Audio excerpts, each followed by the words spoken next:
उद्या भागवत एकादशी, तर उद्या अंघोळीच्या पाण्यामध्ये ह्या वस्तू टाकून आंघोळ करायला विसरू नका.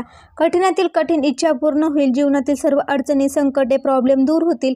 त्यामुळे उद्या ह्या वस्तू अंघोळीच्या पाण्यामध्ये नक्की टाका.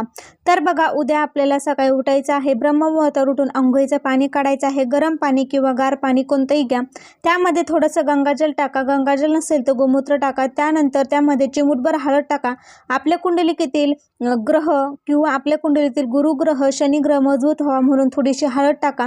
आणि नकारात्मकता दूर होण्यासाठी थोडंसं खडे मीठ टाकून आपल्याला या पाण्याने आंघोळ करायची आहे. आंघोळ करत असताना ओम नमो भगवते वासुदेवाय नमः या मंत्राचा जप करायचा आहे. सर्वात अगोदर उजव्या खांद्यावर मग डाव्या खांद्यावर मग डोक्यावर पाणी घ्यायचं आहे. घरातील प्रत्येक व्यक्तीला अंघोळीच्या पाण्यामध्ये ह्या वस्तू टाकायच्या आहे. स्त्री असो, पुरुष असो किंवा छोटे मुलं असो, आजारी व्यक्ती असो, सर्वांच्या अंघोळीच्या पाण्यामध्ये ह्या वस्तू टाकून उद्या आंघोळ करायला विसरू नका. उद्या सोमवार आणि उद्या भागवत एकादशी आलेली आहे.